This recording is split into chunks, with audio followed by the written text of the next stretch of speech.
he was in New York, and he kind of did the same thing. He's not a big passer.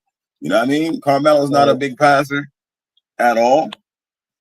And he did the same thing. Like, I noticed some guys are just rebounders and scorers. Not everybody is an assist guy. So with somebody that's constantly scoring like Melo and MPJ being a damn near fourth option, I could see why he didn't pass, because a lot of his stuff was just catch and shoot, wide open, pull up, transition. You know what I mean? Every once in a while, he'd drop 2 dimes here and there in the game, but he didn't need to pass a lot because he had Joker passing and Jamal Murray passing. You know what I'm saying? All those guys were passing more than he was, but the shooting is highly impressive. You know what I'm saying? Like, highly better numbers than Cam Johnson. You know what I'm saying? As far as shooting the three, because Cam is like 38, 39. You know what I'm saying? Sometimes at 40, he's at 39, 40, 41. So he's slightly better. He's slightly better than Cam Johnson in shooting. Like you're saying, I'm not sure if he could create for himself. Right. I'm not sure if he could create for others. You know what I'm saying? Because the passes that he had was basically drop-off passes. It wasn't like across the court, swing passes, create for myself, create for somebody else. I'm pretty sure they're gonna ask him to do that, and we're gonna see if he can get there. You know what I'm saying? Like, I just don't know. And his defense wasn't great at all on Denver. You know what I'm saying? And I watched the video where it said that, like, they had to show him a lot of film as a rookie in the second year or whatever, and he was slacking. So what they did was gave him a certain role to play on defense. That way he was like I want to say somebody that roams on the court. You know what I mean? Like, if he's on the wing, eventually in the corner, and he has to come into the free throw to the basket in the box, like he would cover 2 guys and basically become a slight rim protector at the same time. And then if he doesn't cover it in, then he would shoot back out to the top of the key. Like, so he was guarding like 3 guys at a time sometimes, but that they found out that that's where he excelled on defense, not just guarding one guy. You know what I mean? He would lose his attention span. He would lose his man. He'd get called ball watching, backdoors, and stuff like that. So that's why they changed the defense. Breezy, what's good, bro? Breezy. Chillin', man. Yo, what's good, John? What up, Ice? Hey, you see what we talking about for a little bit? Your boy MPJ. You know what I'm saying? Somebody on the Nets executive said they thought MPJ could become a scoring title leader, a scoring title winner this season. You know what I mean? So the question was, can he become a scoring title leader like your boy Melo when he was in New York? What you think about that? I don't think Melo had a player like Cam Thomas on the Knicks when he got to the Knicks. You know what I'm saying? Oh, right. You know, I keep hearing about the scoring prowess of MPJ. Let me see it. You know what I'm saying? I'm from a show me state. I ain't fan to knock him. He a Brooklyn Nets player. You know, you know what I mean? Be optimistic about the situation. But I don't think, you know what I mean, he deserved to be a number 1 option over Cam Thomas.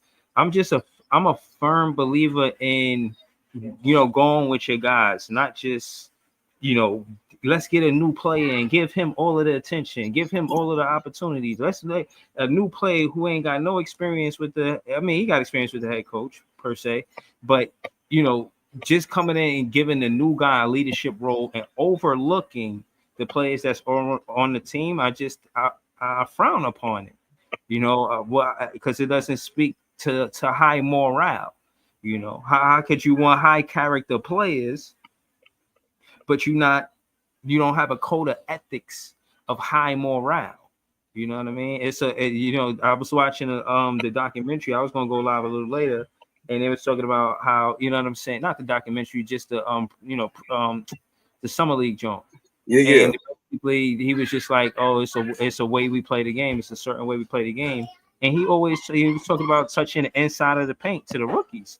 So my thing is, if you're talking about, and this is Steve Hetzel, you know, from Port, that's with us now. So my thing is, if you're talking about the inside of the paint, then you got to be talking about Cam Thomas. Cam Thomas off the dribble could get to the inside of the paint. Not to say because he was talking specifically to the summer league guys, but he had to be voicing his opinion to to Wolf, to Drew Timmy, to Etienne, to these are the guys who should take note of it the most. You know, he basically saying that the offensive possession is more valuable when it touches the paint. Cam Thomas could touch the paint. He should expect MPJ to touch the paint. Yago, Ben Sarab, they should be able to touch the paint. Nolan Troyari, if he's fast as I say he is, he should be able to touch the paint. You know, I want to see that. That's the kind of basketball that I've been talking about the whole time. Inside the 3-point line, he said that inside the paint. I'm saying inside the 3-point line, we not far off. You know, I think we ultimately looking at it the same way. We're one-dimensional with most of our offense coming above the 3-point line. Yeah, I want to see MPJ put the ball on the floor. I want him to be able to pump fake and get to the rim. You know, even if he's not a dunker, at least be aggressive enough to go up. You know what I'm saying? So ultimately, I don't think that I don't want him taking as many shots as Melo did when he got to the Knicks. Melo was the clear number one option when he got to the Knicks. I don't think he should be the clear number one option. And you say you looked at the stats, so I just wanted to pass it to you real quick and ask you, how many shot attempts was Melo averaging per game when he got to the Knicks that first season? Man, I don't even remember because I was looking at the numbers what he averaged. He's averaging like 28. You know what I'm saying? He's averaging like 28 to 30 points a game. I don't remember the shots. You know what I'm saying? And his percentage, he didn't shoot well from the three at times, but his field goal percentage was basically like 50% from the field or something like that. And he had a lot of rebounds, 8 rebounds, 9 rebounds. You know what I'm saying? He was scoring 30 averages and 9 rebounds. You looking at it, John? Melo's Mike.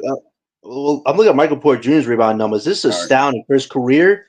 2,209 rebounds. The last 2 seasons, he's had 565 and 540 rebounds. Rebounding has been one of Brooklyn's weaknesses the last few years. So everybody's talking about what he could bring in defensively. Being aggressive on offensive and defensive rebounds, that's going to be huge for these young guys because these young guys do not have the physicality yet. So if one thing Michael Porter Jr. can bring, it's physicality on the rebounding side and transition. One of the things that we saw in the little documentary today that Steve Hetzel, assistant coach, talked about was he wants his team to cause turnovers, transition, steal the ball, stuff like that. And Michael Porter Jr. is also good at stealing the ball as well. Last 2 seasons, 42-50 for his career, 206 steals. So I think those 2 things, steals and rebounding, is going to be important on Michael Porter Jr.'s defensive side of the game, which is going to help these young guys because these young guys don't have the defensive physicality yet.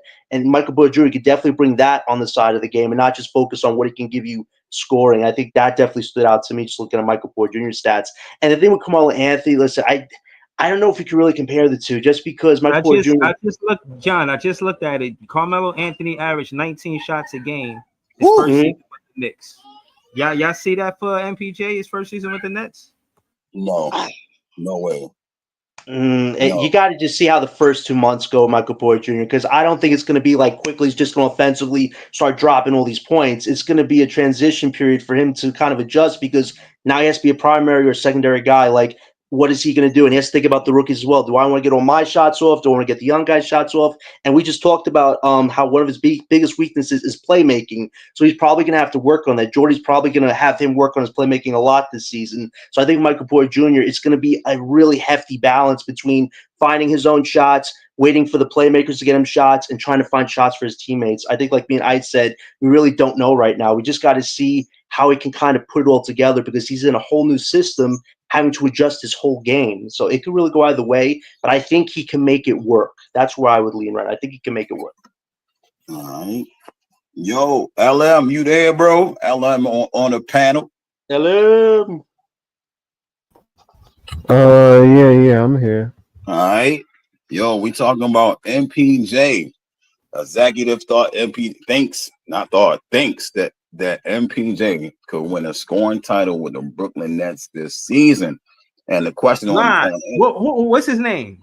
I don't even know. It just exactly. That's a lie, bro. When they don't have no name, Ice, They blood clot line, my bedroom. Yo, that's wild, Andrew. Yo, yeah, LM. So the question on Twitter, it was on Instagram was could MPJ hold down New York like Melo did when he was with the Knicks and won a scoring title? Let me know what you think about that, bro.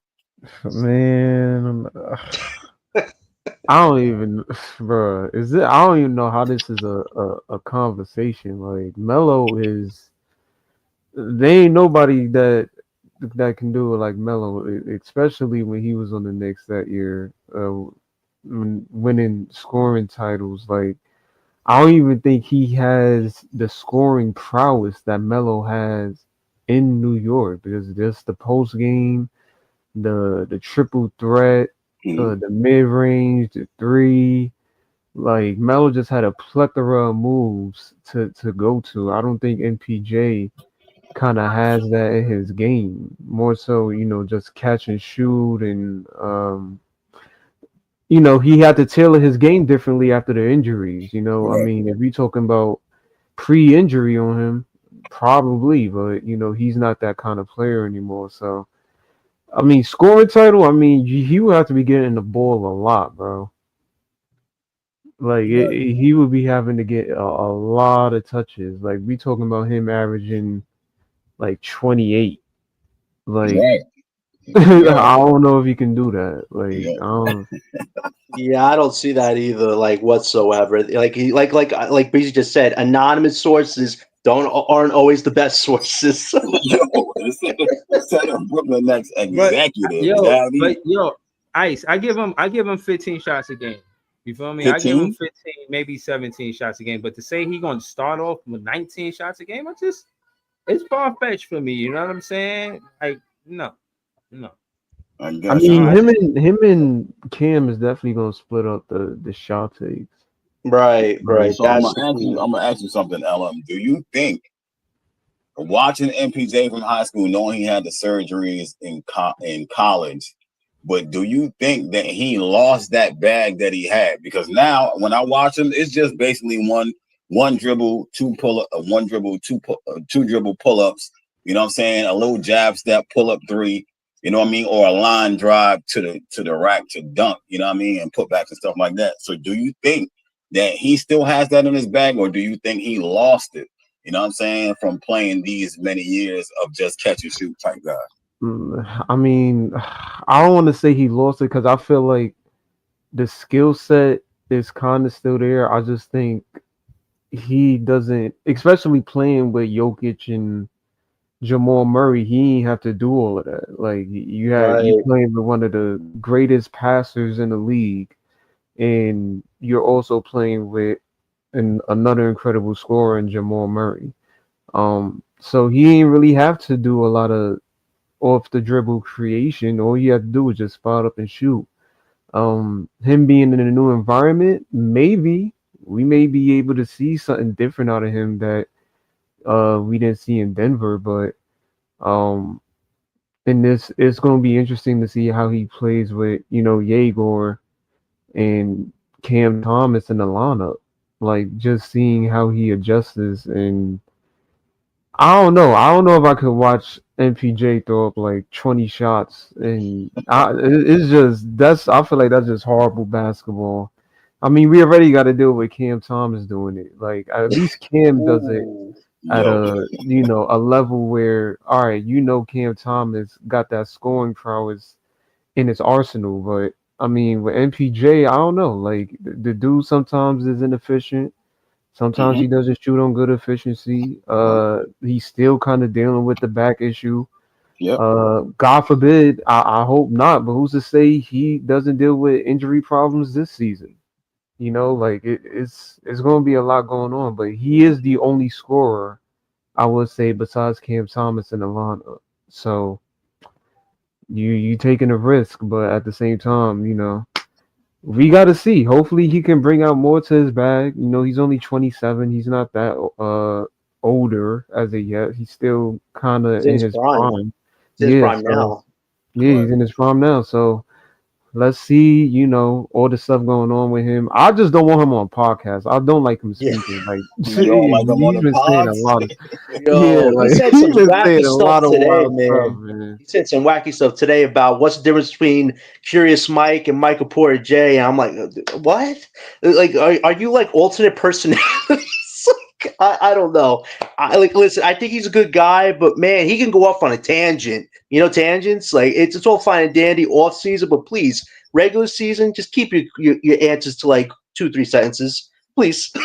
And it's not even to like put it like that, but it's funny how this organization always cares about like what the players represent in terms of like goody two shoes and company guys. And it's like as soon as FHA come here, like most of the stuff he talking, most of the Nets front office really don't agree with. Like for you to bring this guy over here is just so funny because I'm seeing Jay from BK repost this stuff, and he's like, this dude's morals and his viewpoints, it really, you really think about it, doesn't fit with what Brooklyn represents. And it's funny that they traded for him. So I don't know. This is gonna be an interesting season. I will say that. Like Yep. this is this is gonna be an interesting season all around. But Yeah. I don't know if he can do the mellow scoring season run. Like I don't the most I'll see him probably getting is maybe 20, 19, if anything, but 20. I said what I said earlier was Bridges came here and he put up 20. He was averaging 22 until he dropped down to 18. And my right. MPJ averages 18 now was averaging 18 on Denver. So I said he can't put up less than 22. He gotta score, he gotta average 22 on the Nets. You know what I'm saying? Because like you said, it's only him and Cam, so he's gotta score somewhere up there. You know what I mean? Cam Johnson just left, he averaged 18. You know what I mean? Like I can't see him averaging less than that. If he does, that means that he is who he is at the end of the day, your third or fourth option. You know what I mean? Notorious. What's good, my bro? Yo, what's good? What's good, man? Y'all can hear me? Yeah, Yeah, I we got can you. hear you.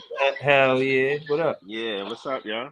Yo, What's the good? title and the question for you is can MPJ win a scoring title? And the talks on Instagram was, can he hold down New York like Melo did when he was in New York with a scoring title when he played for the Knicks? Let me know your thoughts, bro. I don't know, man. That's pretty rough, man. That's some asking a lot. That's asking a lot, bro.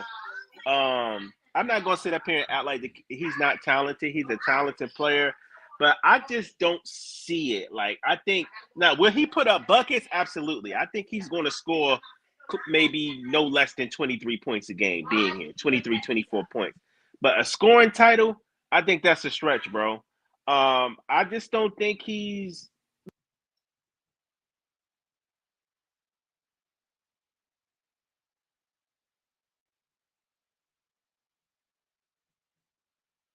Yo, Joey, you still there? Yo, can you hear me? Yeah, I can hear Yeah, you now. yeah, Yeah, yeah. you back. Yeah, we hear you now. Oh, my bad. So I said that's asking a lot, bro. Like, I think he gonna put up buckets, but a scoring title, I think that's kind of a stretch. Like, I like MPJ. He got talent.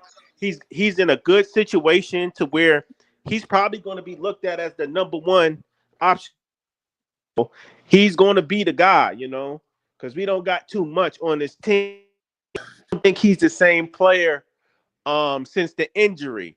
Now, if we was talking MPJ and he before the injury and he didn't get injured, I can see it. But I think he could score a good between 22 to 20 to 24 points on this team. But asking saying a scoring title, nah, I can't see it, bro. All right. Facts.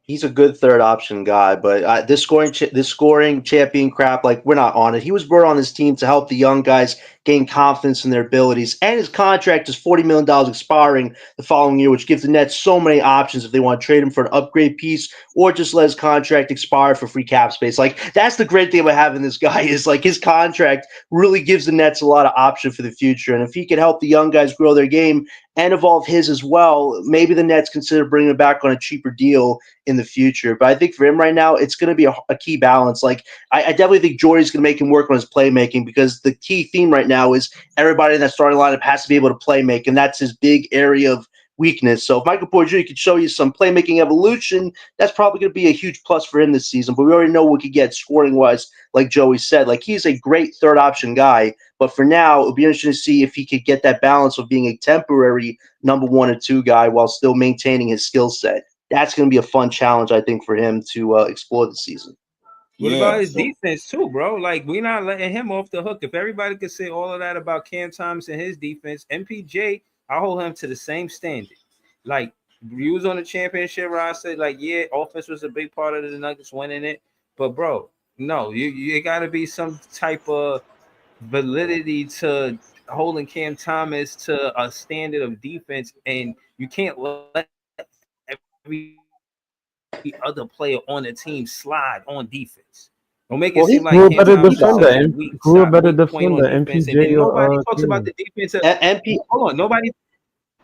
But no. But what I'm saying, no, I'm talking about just the standard of what they're saying. Everybody keep attacking Cam Thomas and his defense, but nobody critiques the defense of Yegor, Ben Saraf.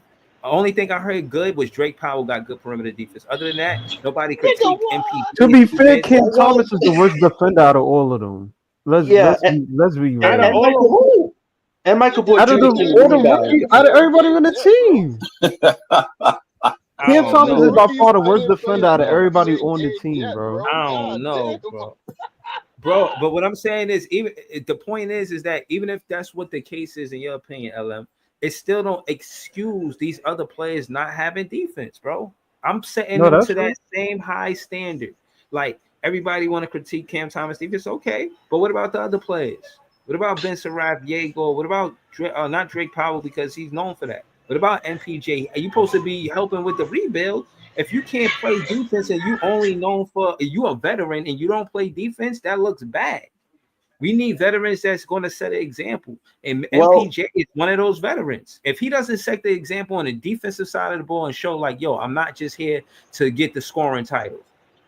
No, I'm here to play defense as well. You got to play both sides of the ball. Just like he can rebound, Breeze. If you look at MPJ's stats, rebounding is one of his best things. The last 2 seasons, he's averaged 7 rebounds. So that's like I said, beginning on Ice's show, defensive rebounding has been a huge issue for the Nets last few years. So if MPJ could bring that, while helping these young guys not feel as pressure, because these young guys are not as physically there yet for probably not at least another year and a half. So at least MPJ can bring the rebounding, and he could steal the ball as well. Like, those are 2 key defensive things that Michael Porter Jr. could bring to his team right now. And the thing you said about Ben Saraf, like, I really don't have an investment for Ben Saraf, but you talked about him needing to be a good defender. If Ben Saraf could show me some type of defense, maybe I might be invested in what he can do on this team. Like, and just like Elam said, it's a mentality for these guys. These young guys are not physically there yet. So for this first season, they're going to have to make a commitment every game to give that type of effort until their bodies can eventually handle that type of physicality on defense. Yo, I got easy on the paddle, bro. Easy. What's the word? Yo, hey, the question is, can MPJ win a scoring title with the Brooklyn Nets? Some executive thinks he can, and the question on Instagram was, can he hold down New York like Melo did when he was with the Knicks and he got a scoring title? Yo, that's the question. That's the question. We need answers. That's what we here for. You know what I mean? Yo, so real quick, just do me a favor real quick, Ice, before I answer the question. Just look up last season the top 5 scorers in the league. Please, just look up the top 5 scorers. I know Shea is one of them, and he won the chip. And I know Giannis is one of them, because he was averaging damn near 30. 30. I'm going to say it one more time. 30, nigga. And he didn't even lead the league in scoring, my nigga. Yo, son, what the fuck is going on, son? Yo, and this is what I'll be saying. See, look, I'm not even gonna say nothing, bro. I'm gonna just fall back, bro. I'm gonna just chill.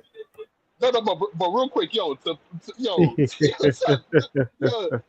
man Breezy is comedy, bro. Comedy, pure entertainment, bro. So let me get this straight. Oh. Yo, everybody else is bullying Cam Thomas about his defense. So you go ahead and say, yo, rookies that never played a game in the NBA, y'all niggas defense better be on fucking point, nigga. I'm not playing with y'all. Y'all better be running this shit. Yo, that's crazy work, son. What's going on, son? What's going on? Yeah, What you I mean? ain't What's gonna going hold you. on? That's crazy. Shea, I got it for you, easy. Shea, it's not even in order though, but shit. Kate Cunningham, Kevin Durant, Jason Tatum, Anthony Edwards, Giannis, Shea, 34, 34, 36, 36, 36. Oh no, that's minutes. No, that's minutes per game. My bad. I got the minutes for Shea average 33. Hold on, let me see if I can get the points up here. Hold on. Nigga, if MPJ is top 10 in scoring this year, I'm gonna be weak, man. I don't see it, man. But LM, do you know what that means? If he is top 3 in scoring, like look at the names we got up there, right? Look at the names I just said, and let's try to put in context of their play style and how much usage and how important they are to the team. Yo, taking that all into account, what, my nigga, what? This is gonna be the James Harden MPJ show then. That's what you Wait, telling me. what? The what? James Harden? Yo, come on. How can you say it with a straight face, bro? Bro, how do you? There's no way y'all ask this question with a straight face, bro. MPJ lead the league in scoring, bro. No way. We didn't say that. A Brooklyn executive apparently said that. Sean Marks. Like, come on, nobody was. Y'all need to be ripping that nigga. Y'all need to be killing that nigga right now. Y'all need to be disrespecting that nigga left to right, to East Coast to West Coast. Cause ain't no bro. What you don't, yo? You see, and this is the shit I be talking about right here. Cause you see motherfuckers with quote unquote executive roles in the motherfucker, and then they come out and pop out with some bullshit like this. So where's that fucking credibility, my nigga? Cause I know I be coming up here trolling on some bullshit sometimes. But I could lock in when I need to lock in. You gotta be locked in all the time. If you talking some bullshit like this, all right. So you do this. I trade my job for your job. I become an executive, and you take this bullshit out here that I gotta do and run around trying to clap niggas out. You feel what I'm saying? Go ahead and do that right there. Fuck that. Fuck that. Executives say that bullshit. All right, man. You having fun? Easy. They listen, bro. I feel like this, Easy. At the end of the day, everybody gonna have expectations and this and that, but ultimately, he took 19 shots. Melo took 19 shots when he became a Knicks player. I don't see that from MPJ, bro. Give him 10 to 15 shots. Give him 12 to 15 shots. But 19, no. Hell. Just like how many shots he took in Denver? Let's see. Do you want like overall for the season, Breeze? Yeah, do the season. No, I'm saying he's a number 3 option. So I'm just trying to see like how many shots did he average? Like all right, I got it right here. The most shots he averaged was 13 in Denver.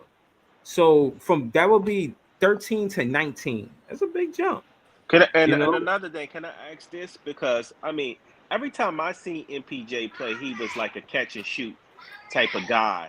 Can he actually hunt his own shot? Can he get his own shot off? I believe he's gonna do that this year. If he can't do that on a consistent basis, like it's no way in hell he's scoring close to 30 points. Like he's just not. To use LM's logic, it takes mentality. Looking at Michael Porter Jr.'s whole skill set, for him to have any shot of his scoring, so he has to be great at everything he does, and he does it. He's not great at everything. Playmaking is one of the biggest weaknesses, but he can score and rebound well. He can shoot. He can shoot. Real quick, Ice. But can he put the ball on the floor? Wait, hold on. You don't necessarily. I mean, for a season, yes, I agree with you, Joey. But you don't necessarily have to be excellent in all type of facets of the game to average 30. Mikhail came from Phoenix Suns over here in that small span when he was hot, and there wasn't much better report and what the fuck he was doing, he was averaging 27. Mikal was averaging 27 with us. Hell yeah. For a little while, for a What? short span. Then he was Okay. averaging For 22. 27 27 games, games. Joey, all 27 games. bullshit. That, Yeah. that's All the short sample size. Got it. That got Yeah. his 6 picks. Yo, that got his 6 picks, 27 No, games. but now Mikal was Wow. averaging 22, and then it dropped down to 18, basically. So he was above where he was at. You know what I mean? For a little How bit. do we get 6 picks after he had that horrible season? I will never understand. Thank you, Knicks, for just not knowing how to run an organization properly because he was horrible. That was a horrible season. All right, so easy. Giannis 33, Luka 30, Shea 20, basically 30, Donovan Mitchell basically 30, and Jalen Brunson and Paolo 29, basically 30. So basically it's So 30 to 33 points. So let me respond to easy one real quick. This is what I mean, right? So when he was on Denver, he was more of a spot up shooter, right? You know what I mean? He was a third, fourth option. If he's on Brooklyn, he's going to have to be able to score in multiple facet of different ways, bro. He can't just not just be shooting jumpers and thinking the players are going to pass him the ball and he's going to shoot a bunch of jumpers to get 30. It's not going to work like that. He going to need the work that he need to go. He going to need to drive to the basket. He going to need to draw fouls. He going to need to be hitting the midi. He going to need to hit the 3 ball. He going to have to be a 3-level scorer, bro. You feel what I'm saying? As the number 1 option, and teams is going to be keying on you day in every game. I just think that's going to be hard for him. Looking at his field goal attempts, he's averaged 6 to 12 his career, and for 3 points, 2 to 6. So if they're talking about scoring title, he's gonna have to take 12 to 15 or 15 to 18, and then for 3 points, 6 to 9 3-point shots a game. That's a huge leap to ask for somebody who's been a third option most of his career. People should just let him try to develop his game and evolve it. For him, this season is about evolving his game, not just doing what he's good at. So people think it's just going to be oh, I'm the only guy that can score on this team. No, it's going to be an adjustment period. I mean, for they real, got to dampen a little bit. How many people on this panel think MPJ is a 3-level scorer? I do. Well, yeah, he is though. You think he's a 3-level scorer? Yeah, go ahead, Easy. He is though, but go ahead, Easy. Real quick, the 3-level scoring. I'm one of the people I believe there's more facets to the game than just 3-level scoring. But I could roll with that. But with MPJ, yeah, I think he's a 3-level scorer. But real quick to challenge your point, Joey. To just challenge your point, because I just read up the top scores. So let's walk them down. Is Shea great in all facets of scoring? No, he's not great, but he's the ones he's not great in, he's at least solid in. You feel what I'm saying? No. I think Shea is a great mid-range. He's not one of the best mid-range shooters. He's not the greatest 3-point shooter, but if he need to knock them motherfuckers down, excuse me, I'm waiting curse. If he need to knock them down, he will. You know what I mean? No, I get you. But we just I'm not doing a deep dive, but I'm just looking through the names that I said. It's top 5, right? So Shea, I'm not trying to argue the point. We know he elite at the mid range and things of that nature. But there's a few parts of the game that he doesn't excel at, but he still does what he does. So when you say Giannis not a good mid range shooter, kind of good this year, but not a good 3-point shooter, stuff like that. But he excels at driving to the basket and making a dunk or a layup, or being playing from the box sometimes. So that I hear what you're saying. I'm not saying you're wrong. But that's my point right there. Even though you have some flaws and missteps in your game, even then, what you excel at and remember, like how John keep on saying, he was a third option. So there's some parts of his game that he was not showing. So if you get over here, he starts showing it, and he does it, and he handles what he can do, what he excels at an efficient level. I'm not saying 30. 30 is a crazy stretch to me, but it's gonna look good, bro. I say 25, 24. Okay, that's a fair point. That's a fair point. But when we talk about these guys like SGA, Joker, and Giannis, they're at least really, really dominant in 1 or 2 things. What is MPJ dominant at? Rebounding and 3-point shooting. That's kind of what stands out right now. Rebounding and 3-point shooting. He's a really good shooter. I think he's shooting. He can up his production or I'll say up his maximization, utilization from the 3-point range. I think he could put up 8 threes a game, and he could hit that bitch at a 50% rate. That's But me. That's here's me. my thing.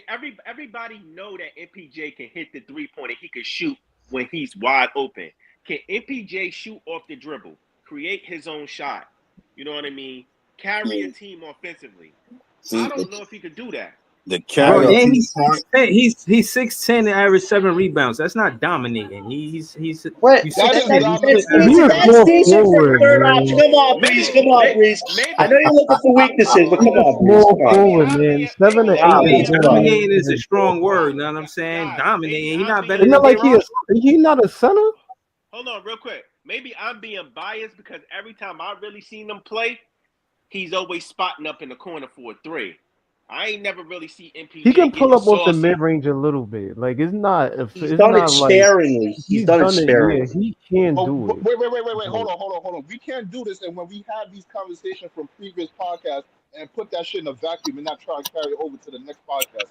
We was up here one time and we put on the KD and LeBron and Steve Nash shit, and KD came out and basically said mid-ranges is not for every player on the team. Some shots go to the star players, my nigga. So we can't keep on doing this, my nigga. We can't keep on coming back and be like, oh yeah, he didn't take no shot from the mid-range. Well, we heard NBA players, NBA stars, NBA legends, NBA Hall of Famers That's come true. out and say, yo, that shot not for that nigga. If you take that shot too many times, this ass going on a motherfucking bench, nigga, forever. Is that going to be MPJ? I don't think so. We don't got no star player on the team. He don't have no choice but to take the shot. Got enough in his bag, bro. I'm not saying he's not talented. I just don't think he got enough in his bag to be a number 1 option. I just don't. That's just me. But it's a temporary role. That's what this is. It's a temporary role. Easy. You might be right. We'll see. He's not going to the bench because there's nobody on the team that is of that elite caliber that he's going to go on the bench for. Like he's going to have a chance to explore all assets of his game with this team, unlike playing on Denver with Jokic and Jamal Murray. Like he's going to get the opportunity to show what he has. Absolutely, he's going to get the opportunity in Brooklyn. Yeah, so with MPJ is scoring, right? His package in Denver was 1 dribble pull up, 2 dribble pull ups, line drive, you know what I'm saying? Pump fake, pull up 3, a lot of contested shots in Denver. Some was open, but when he shot a 3 off the dribble or jab step, it was contested. You know what I'm saying? And he said his role over in Denver had plateaued. He feel like he couldn't do any more from the position that he was in. So now being in Brooklyn, like we saying right now, he's gonna have a bigger role, a bigger opportunity. He also said that too. Like what I'm asking is, does he have anything hidden in that bag that we just didn't get to see? You know what I mean? Do we think he has something in the bag? Ice, but what I will say is this, bro. Yeah, he's not going to play with his back to the basket because if you're on the floor with Jokic, that's what Jokic is going to do. Jokic is right in the middle, cutting into all your offensive production if that's what you want to do. You're not going to play with your back to the basket. Even Aaron Gordon, y'all see what he was in Orlando when they changed his game and made him a 3-point shooter from the corner. So that way, if they try to double team or cheat and like pretty much triple team Jokic, you get a Aaron Gordon, which is one of their favorite plays. Aaron Gordon is sneaking the baseline and getting that baseline dunk, or him just staying put at the corner and Jokic looking for him there. So to answer your question, yes, Ice, but it's going to be inside the 3-point line. The question is, Ice, can he play with his back to the basket? Can he play with his back to the basket? I'm gonna go with what Bra said, and I totally agree with Bra in the comments. He says Cam Thomas creates for himself and averages 25. MPJ doesn't create for himself, and he won't average no more than 23 points. My thing is, we saw the sample size with him playing with Jokic. What we gonna see when the game is on the line and we gotta go for him for a winning basket and he got 2-3 players on him? Then we gonna see if he got a bag. Like y'all say, if he got a bag. Then we gonna see if he got a bag then. You know we haven't talked about yet, Joey. This is one of the things he has to work on. Turnovers. Last 3 seasons, 68, 92, 104 turnovers. If he's the lead guy, his dribble game needs to be a lot better because the turnovers is one of his biggest weaknesses, and that's why they made him a third option because he can't dribble like that. Exactly. That's got to be improved. And the thing is, that pressure is a whole lot different when you a number 1 option. Right. When teams night in and night out know you're the guy. If anything, Breezy don't think he the number one option. It's Cam Thomas. On this Cam Thomas. Yo, you're funny, bro. I was like, yo, I got smoke for Cam every day. I'm just saying, not everybody here think he the number one option. I'm just No, I saying. don't. I don't think he should be the Everybody, number bro. one You're not option. thinking- I don't, bro. I don't. He not taken to anybody, bro. We did this already with Breezy. We did this. If anything, the thing I want to pay attention to is the passing aspect of MPJ, because what he is lacking is what we trying to excel at. If you look at his time with Denver, you can't necessarily tell that he's a good to great passer or has a high IQ for getting his teammates involved in the game.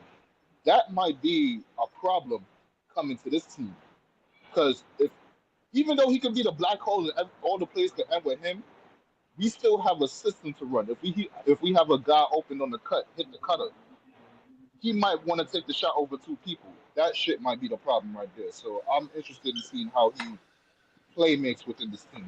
But easy, all of that is going. We're going to be excited to see how all of this unfolds, because there's going to be times to where he has the ball in his hand, and we're going to be looking for him to bail us out, and he has to make the right decision, either get to his spot and get a shot off, or make the right pass. So we're going to see if he's built for it. That's what I'm saying. And I think Jordy's going to be more excited if he makes the right pass, because he knows he worked with him before. He knows what MPJ is great at. He probably wants MPJ to probably win a game where he does a great assist play, and that's how you win a game. Like, if he does that, he's going to talk about that more than the offense, but he definitely got to work on the turnovers. And the crazy thing is his assist numbers the last 3 years have gone up, 65, 122, 165. So he's probably going to have to get those assist numbers up a lot this year if he's going to work on that weakness. Real quick. Let's not get, just to bring it back, let's not get too caught up with MPJ.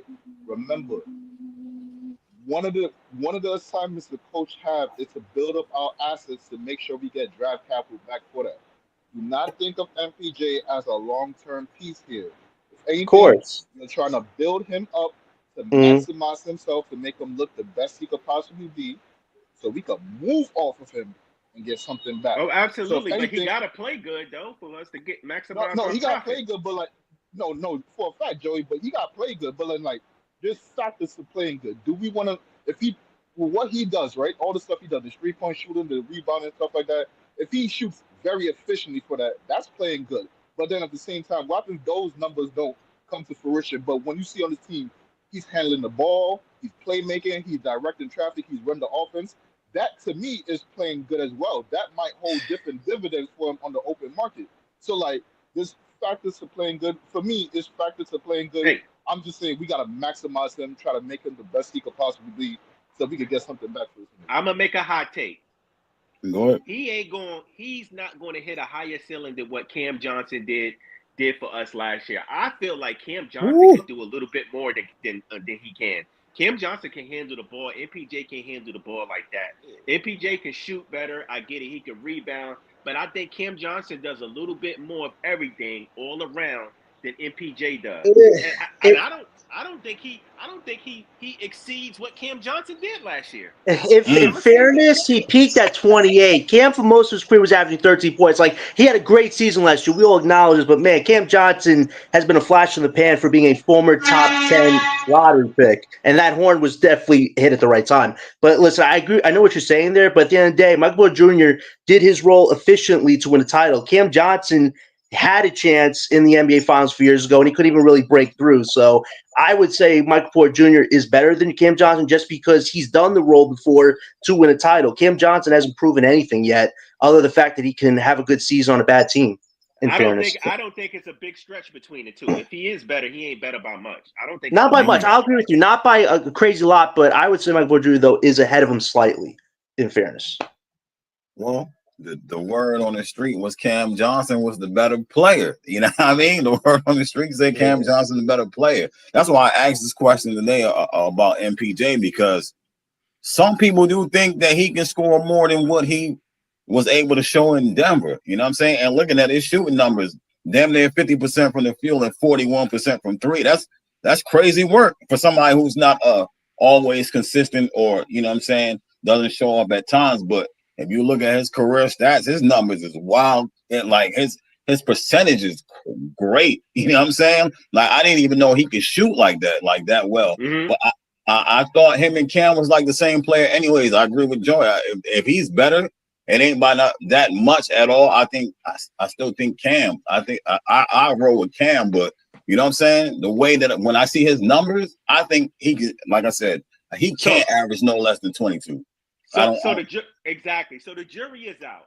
Some of Nets world believe that MPJ got a next level he can hit, right? Yeah. And some of us don't believe he really got a next level like that. And if he does, he ain't gonna go above what we already seen. So the jury is out. We gonna see this season, and we'll be back in here discussing it as the season goes on. Of course.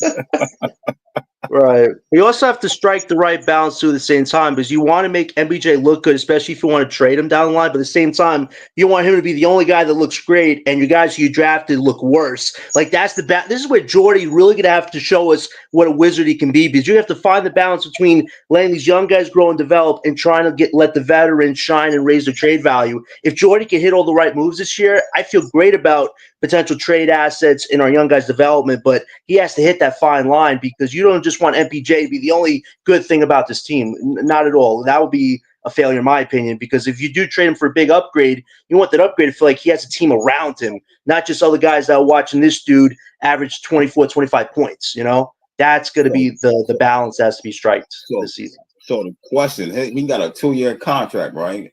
So after this season, his contract will be expiring. Say he plays well. Just say he plays well, better than what everybody expected, more than 22 points a game. Do you think the connection with Jordy that they will actually think about keeping him longer than they should or not?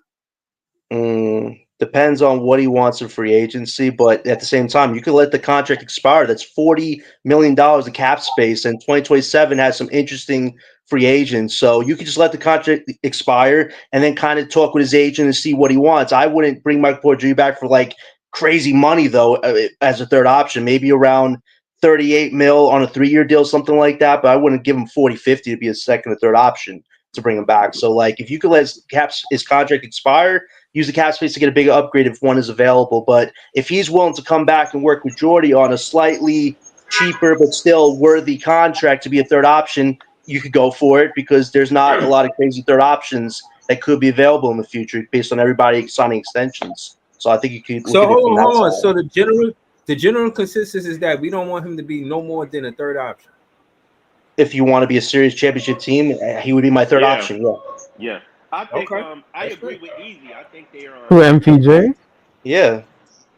Oh yeah. They got him here so they can display his skills. Hopefully, he plays well enough so we can flip him and get assets. Listen, the thing that scares me about MPJ is his back. That's still an elephant in the room. He still has a history of back injuries, and those things are tricky. So if I'm thinking about bringing him back, I don't know. He got to just blow it out the water as far as his performance when he's in Brooklyn, and the price got to be right. Rather than that, I'm moving him, bro. Right. The only reason I'm bringing him back is if he becomes a star in Brooklyn. Everybody can't stop talking about him. His jersey sell fucking quadruples. Mikal Bridges. That's the only reason if I bring him back. Bro, we going to let him walk out the door and let him choose what he got to do, bro. Don't bring him back, bro. Don't bring him back. Don't bring him back. Yo, they're literally trying to do what they did with Mikal, make him the temporary 1 or 2 guy to recruit somebody better. Like, just let this guy develop the best he can, evolve his game, but don't. If he wants big money to come back here, no, because one of the guys in the comments I just asked, who are the big free agents 2027? 3 names: Donovan Mitchell, Giannis, Joker. If 4 of those guys are available, bye-bye, MPJ. It was nice knowing you. like it could change just like that. But if you could bring him back on a cheaper, slightly altered salary, be a third option, you win at that too. So you could go either way with that. Right, so we there with it. Well, I'm gonna ask this question because I ain't really got too much more to go on MPJ. But in Cam Johnson's role and knowing he's a better rebounder, do you think that would help his points this season? Because he is he can shoot, but also he can rebound and get putbacks and stuff like that. So him in that role, do you think he exceeds Cam Johnson doing like the same thing, coming off curls? Get to the rack You know what I'm saying? Adding his rebounding putbacks. You know what I'm saying? Cam didn't do a lot of that. Cam was more of a passer, more of a hub for us. But he's more of a rebounder, a dunker type slasher, you know what I'm saying, type player. So, you know what I'm saying? Do you think he would excel in that role that Cam had if they put him in the same role?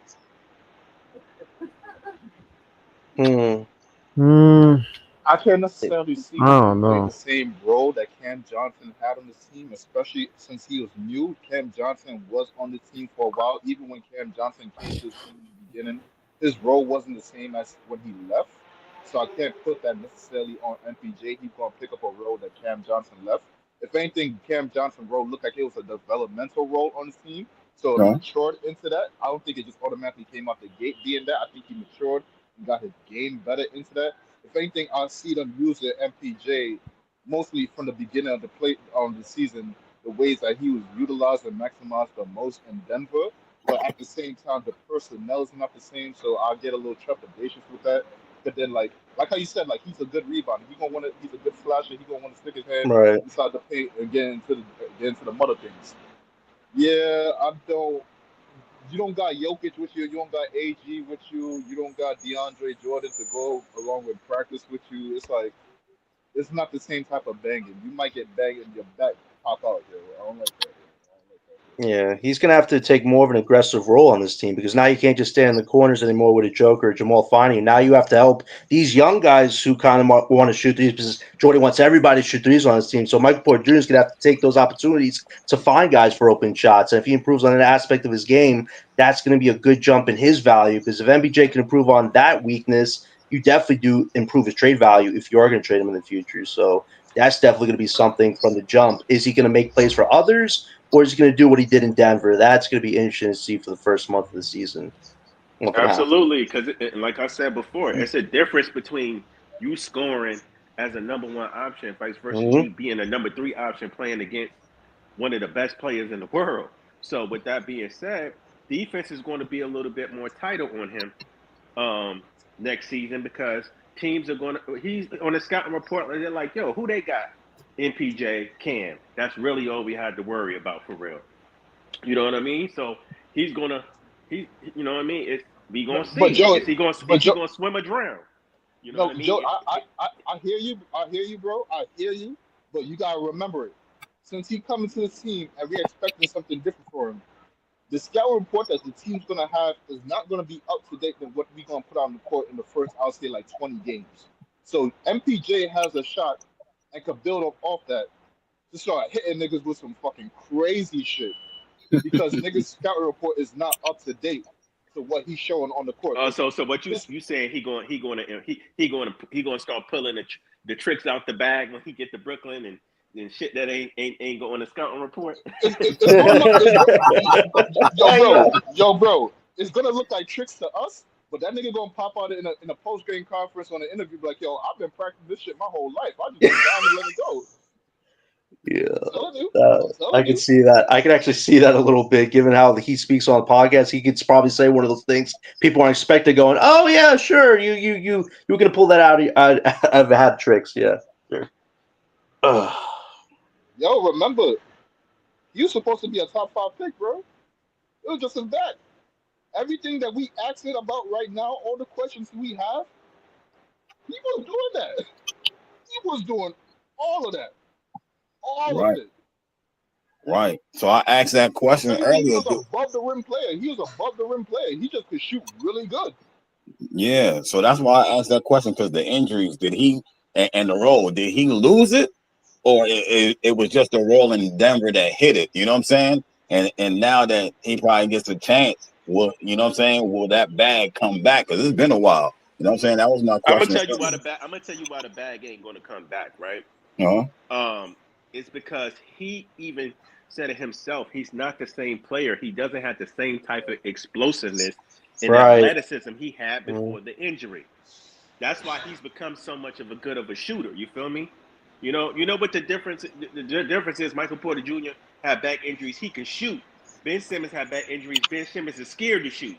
So, you know what I mean? So when you got back injuries, you know what I mean, it limits your ability, like your shot selection. Yeah. So, I mean, I'm not saying he's still not going. It limits his explosiveness. Yo, somebody riding a bike with no fucking oil in their chain? Oh my gosh, that's loud. All I'm saying is, Yo, that guys, wasn't all I'm me. Yeah, saying that is, wasn't me. I know I'm all I'm outside. saying That is, wasn't me. Yo, that was That was wild. not all I'm me, saying bro. is, I don't think this is who he is, right? What we've seen in Denver, this is who he is. I don't think it's much more in his bag that he's going to show in Brooklyn.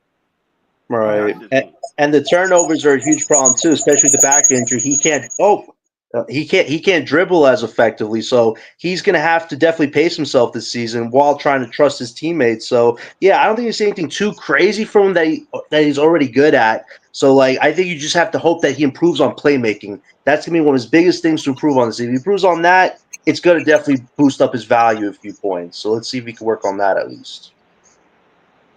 All right. That's all I got. Anybody got anything else about MPJ before we close out? You know what I mean? Great discussion Yo, as always, Ice. this man is fitting into Brooklyn seamlessly, bro. And it is so scary, bro. Word of advice, my brother, stop talking so crazy on podcasts, bro. Because I could think it's okay, but then somebody else could see it and be like, yo, you are violating the hell out of your brother, my nigga. So please, just We had this discussion last night, man. I'm gonna push back on that, but I'm gonna let you go. Me and John had this discussion last night. Yeah. Yo, Joey, I didn't think I heard anything wrong, and then I went on the internet, and then niggas said like, "Yo, so you saying your brother didn't get no bitches?" I'm like, "Oh, you know what? Oh shit, you know what?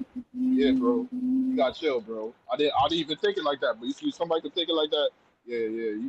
You might say something crazy about somebody on this team, and that might not fly by, and you just might think it's all cool, but it's like, okay, bro, you wild out, bro. So let me ask you this: How do we see as fans? We project a lot, right? And we're like, "Oh, he shouldn't have said that. He shouldn't have did that." I took it differently. I think Michael Porter Jr. is trying to be vulnerable. He's trying to be honest. We as fans like, oh, we want the players to be real people. And then when they be real people, we like, yo, he got to chill. Like, yo, Oh, he too real, my nigga. He too real. He too real.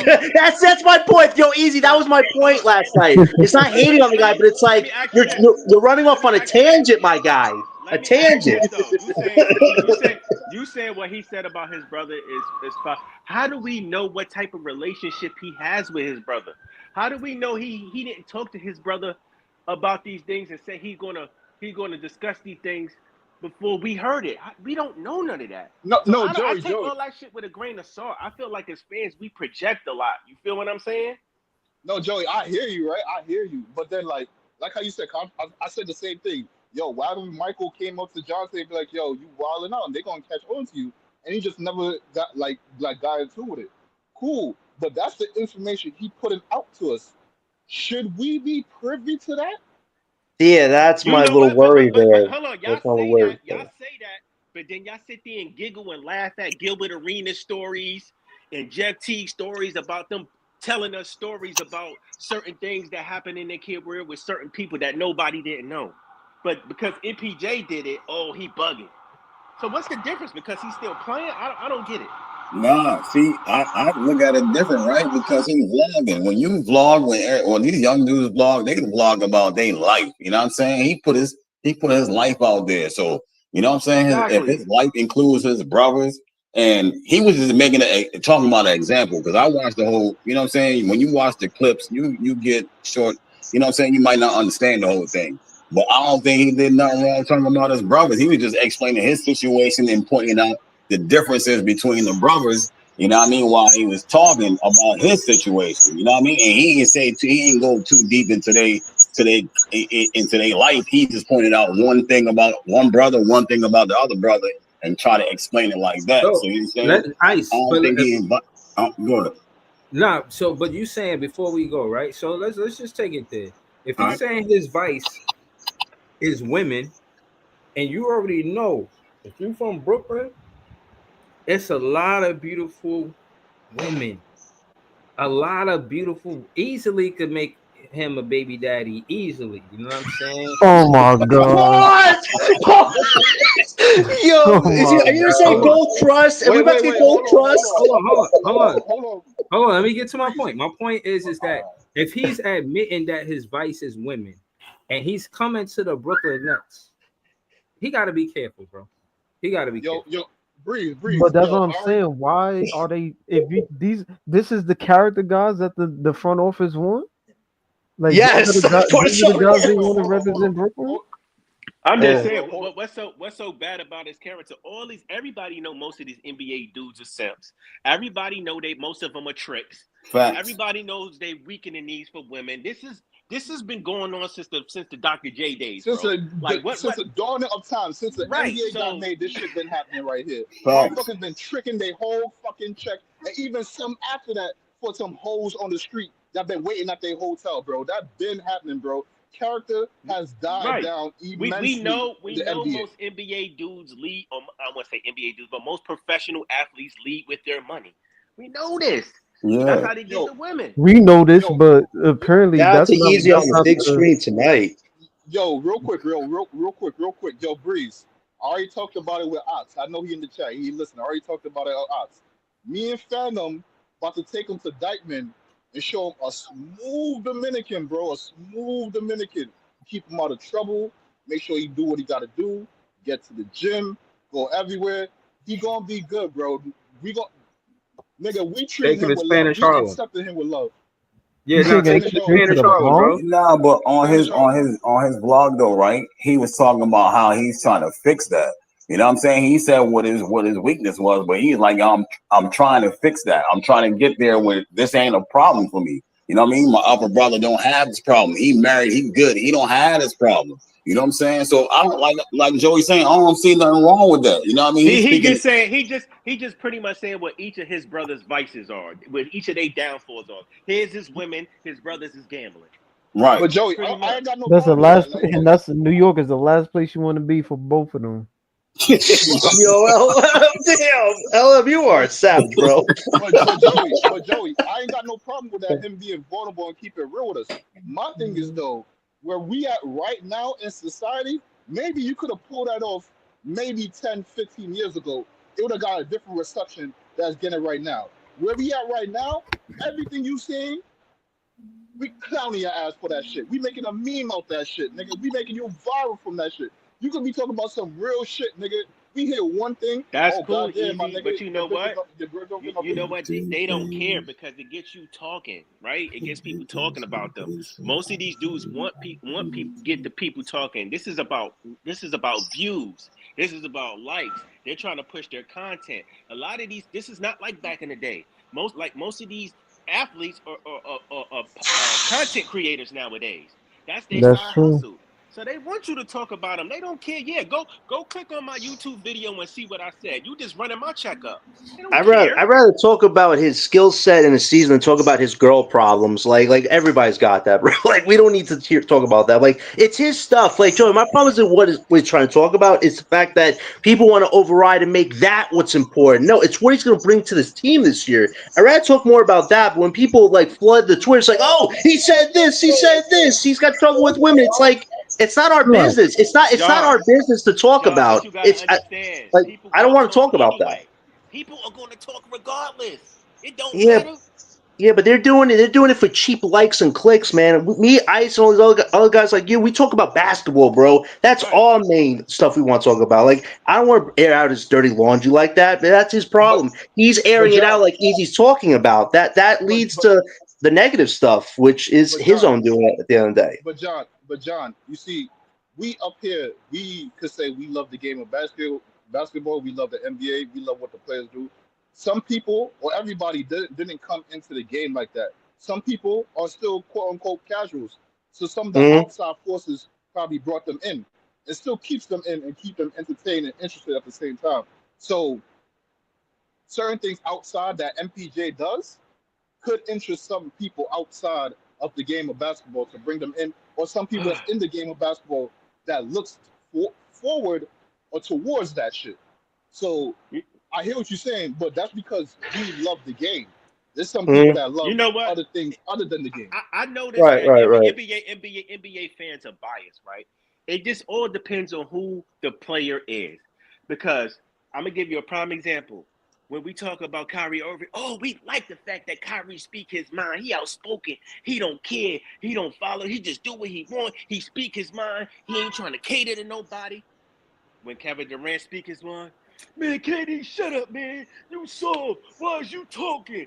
This, that, and the third. So again, people are biased, and it all depends on the player. So with that being said, they are going. I don't mind them talking, bro. Like if like somebody put in the comments, if a player's outspoken, then that's on them. They not hurting me. I can't sit here and say, well, KD or MPJ or Kyrie, you should be more like LeBron. No, they shouldn't, because they're not LeBron. Let them men be who they are. You don't have to like it. You feel what I'm saying? And they're going to be outspoken, and people are going to judge regardless, whether they're outspoken or they're not. So why not just go out there and just be you? That's my point. Well, Joey, let me give you a pushback with that. Let me give you a little pushback with that. Because some people will come out and say that you being a professional athlete, in the open eye of all these people, especially kids, because the youth really look up to you, you should be a good role model, especially with all the history that we have from all the past players and past history of the NBA. You should be a role model and should be a good individual in the public society when we see you. Because you are a professional athlete, you're getting paid millions of dollars. You should keep up a certain type of, I'll say, perspective and appearance and optics to the outside world, because the kids and the youth and even grown people look up to you as a role model, as somebody with power or outspoken, things of that nature. So easy.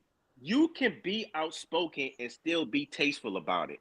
Like I said, the man was speaking on his life experiences with his family.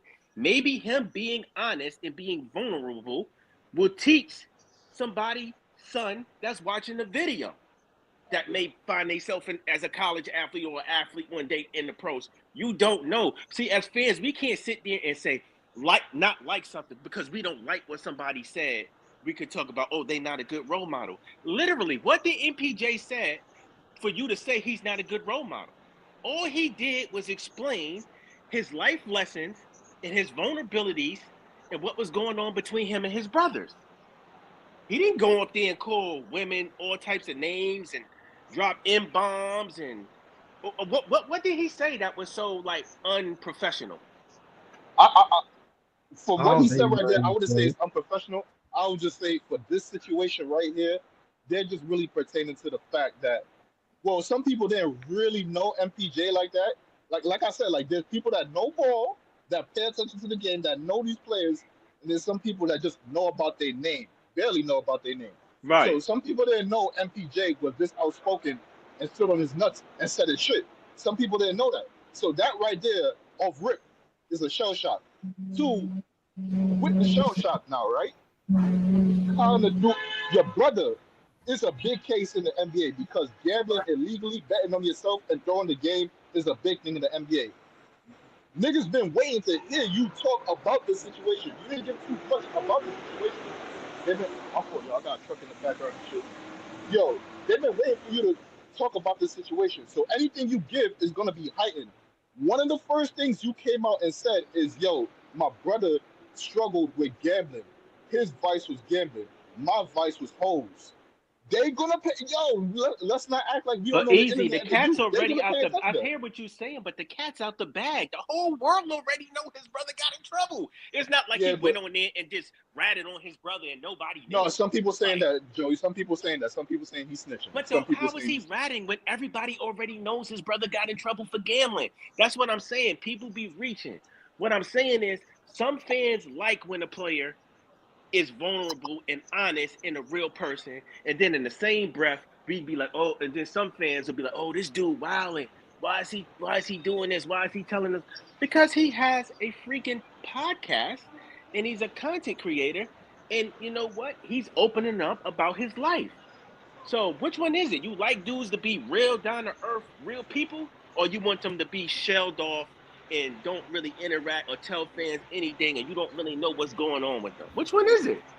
I don't think it's a problem with players being vulnerable. Like I think him being open is important, But at the same time, I don't think the internet has to know every single thing about your life. Exactly. Like we don't need this every day. We don't need this every day. Like, he doesn't have to drop a dark secret every day, you know? I appreciate That could be a lot. runnability. I appreciate runnability from people. I appreciate runnability from artists, but I don't have to know every single detail about your life. Nah, Like, I agree Hold on, with Joey. that. Joey. You know what? Hold on, let me say You're something, Joey. right I just about want to that say. real quick. Let me just say this, Go ahead, and I'll Joey. let you go. You're right about that, but at the same time, I said, you know what? You're right, but in the same breath, I look back and say, you know what?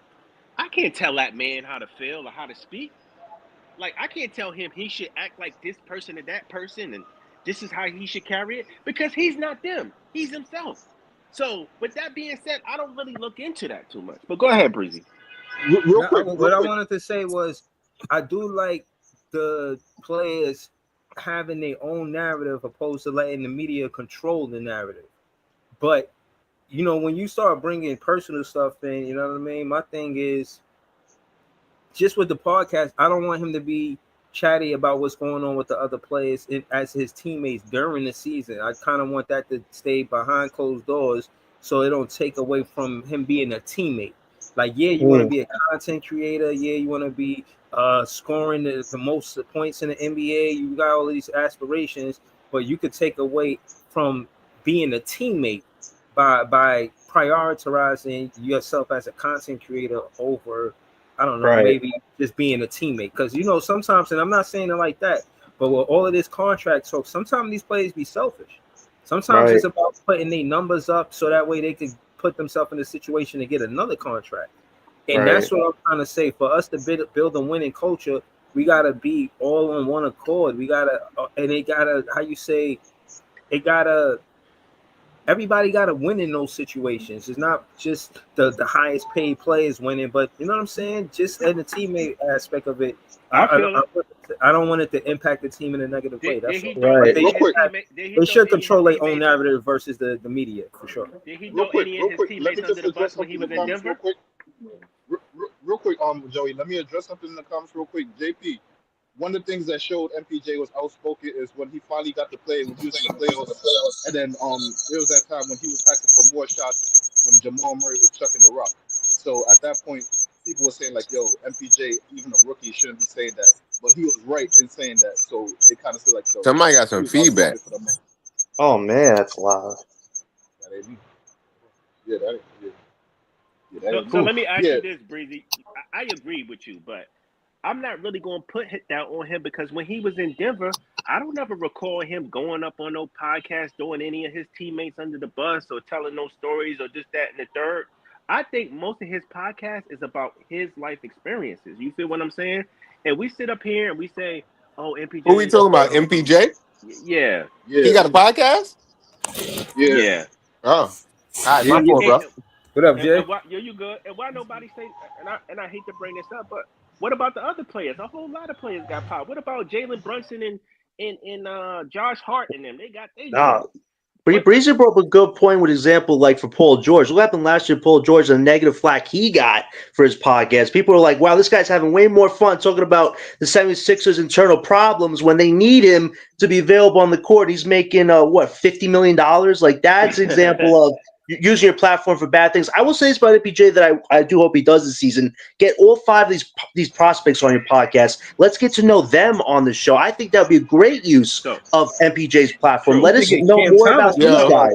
Did y'all see the bum giving money back to MPJ? Yes. Wait, what? MPJ was trying to give $100 to a bum in the street in Manhattan, and they gave it back to him. He was like, "I don't want your money. Take this back." Wait, he gave it back? I didn't know he gave it back. I think was crazy. I think it's different players in terms of mindset that they really are personal with. Like, we really only know Jokic like horses. We don't know what he be doing in this all I'm the gonna time. get up out of here, y'all. Like, he don't be on the podcast. How we going, Ease? He don't be on the podcast talking about what he do in his life mostly. You don't see Kawhi Leonard on podcasts talking about what he do in his off spare time. Like, I'm not saying it's wrong to do so. Like, go ahead, speak your truth. But I just think some players in the league take different approaches as to where they don't really want you to know anything about their life. They don't want you to know anything about what they're doing. just watch me play basketball. Watch me go Right. on the court and do what I got to do. And some are outspoken. But Yeah. so I want to say something to what John said. Yeah, people talk crap about poor George because he wasn't playing good at the time. That's what fans do. If he was playing good, you don't care what the dude do. He can go out there and kill somebody for all you care, or unalive somebody for all you care, as long as he's playing good for your basketball team. So when a dude is not playing good for your basketball team, you're going to sit there and put him under a microscope and try to tear him to shreds for every little thing. Oh, look at this dude over here, and he got a podcast. Meanwhile, he getting paid all this money, but yeah, he underperforming. That's what we do as fans. We get petty when the player on our team ain't performing like we want them to do. So I don't see it as them doing something negative. They're not doing anything negative. Fans just look at it that way because they're not getting what they want at the time. No, that's another way to look at it. But like I said, it would be nice if you get the prospects or like Breezy said, Cam Thomas on his show. I think having those conversations and MPJ's being vulnerable about himself, that's normal conversation. If he's having a conversation with the players, I think that's way better than just having it by yourself because you can't really scrutinize a guy being open with his teammate. I think that would be like if people are criticizing that, then you might have a little problem there. But I think he could definitely use his platform for good this season. Let us get to know more about these prospects on an in-depth basis. And if Cam's still on the team, let's hear about him and Cam talk about being teammates and what they're trying to do on this team. That is a great use of his platform. And I think he said he wants to do that. He also wants to get Liberty players on his podcast. That's great too. WNBA Women's Basketball. Let's get that on the show. Like, if he wants to use his platform for good things like that, all the power to him in the world. I just know there's a lot of negative people that are going to use what he says against him, Joey, and I feel bad for him on a personal level because not a lot of people want to be vulnerable like that because we live in such a toxic social media society, man. And I think that's what me and Easy and other guys are trying to look out for MPJ in a sense, being you don't have to share everything every day, man, because they could build on that against you, don't, John, because you know why? Most people that are outspoken like that don't care what people think. Right. No, that's very true. Right. As he shouldn't, because the thing here worrying about what somebody's saying on Twitter about him, he don't care. That man making $40 million a year. Like he gonna get paid regardless. Yeah, and what he said is where a lot of people can relate to. You know what I'm saying? They take it out of context because he added his brother in there, but what he said is for the world. If the world seen that, I know people, households, brother has issues, and you know what I'm saying? I got a little more bread and he don't, because he has this problem. It goes for the world, you know what I'm saying? So what Joey's saying, I agree. You know what I'm saying? If it ain't for you, it ain't for you. That's all it is, you know what I mean?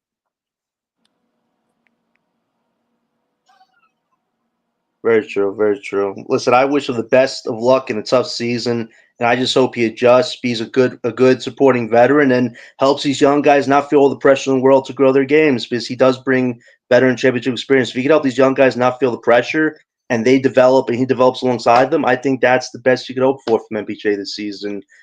I think nobody should put the pressure on him to be a scoring champion. I think that was just a load of bull fed by the Brooklyn organization because they want the fans to look at something to enjoy this season. No, don't force feed me crap. Let's see it play out. That's what I would say about that. I hear that. Close out. Right. That's it. Yeah, I think we good, Ice. I think we good. All right. So go ahead and give you a shout out, John. Let people know where to find you at. You know what I mean? Facts. Ice, great show as always, man. A lot more great shows to look forward to. And to the panel, you're always a great bunch. We always have great discussions. If you want to talk fun basketball, follow me on Twitter at everythingbeatkinEdgeJohn. Posting a lot of good content. The season's just around the corner. We're going to have a lot more fun content to discuss. Great night of discussions, and hope everybody has a good rest of this summer. All right. Breeze, you still there? Give your shout out. And see if you're live tonight. I might go live tonight, but when I seen Ice go live, I just pulled up here, so I might still go live. I know all y'all be always ready to talk basketball. Shout Ice for doing this. Y'all can find me at Big Fan Breezy on YouTube and on TikTok and on X. Same handle on all social platforms for the most part. And it's the off season, man. So just let me know if y'all got something to talk about. Holla at me. And yeah, MPJ to a new MPJ, maybe, you know what I'm saying? I give you that, Ice, maybe. It's a dope stream, but he shot 13 times a game in Denver. Here he should take 15 to 17. Him taking 19 like Melo did is ridiculous. So I got him taking 15 shots at max. But that's it, bro. All right, Alan, you there? Give you a shout out. You know what I'm saying on for where you at, bro. Nothing much. You can find me on Twitter, Ray_McCain. If y'all want, you can follow me on Instagram, RayLM Official. Mostly I post about Nets material, but also, post about my poetry and, other random topics. So if y'all want, follow me, but most importantly, follow, the guys that really be putting on for the Nets family, Ice and Breezy, you know what I'm saying? So we're gonna keep it there. All right, that's what's up. Notorious. Yeah, I mean, where you at? Yo, what's good, man? Man, listen, if y'all want to follow me, man, I'm a regular New York sports fan. I'm a big Nets fan, as you can see. Giants, Yankees, St. John's. If y'all want to follow me on X, my handle is in the on the screen. You can follow me. We could talk sports.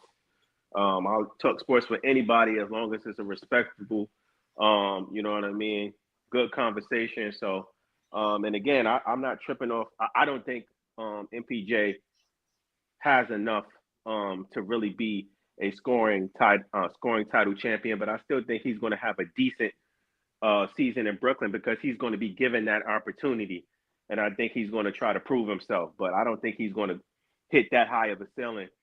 And with his podcast, I'm cool with it, man. As long as he's out there and he's not disrespecting women, he's not promoting racism, or he's not, getting on somebody because of their sexuality or something ignorant like that. I'm cool with it. You know what I mean? Long as he's being honest with himself and he's not really harming nobody or disrespecting nobody, I'm cool with it. And I'm gonna pass it off. All right, this is Jay. You pulled up late, my guy. So give a shout out, and then you can answer this question: do you think MPJ will earn a scoring title in Brooklyn? You know what I'm saying, this season before we close out. This season, I don't know. I was about to say it depends on how long he's here, but I don't think it's going to happen this season. I think they, like John said, they just trying to hype shit up. But he is probably going to get a lot of shot attempts, so that's probably going to happen. But shout to MPJ and his podcast, whatever he doing, man.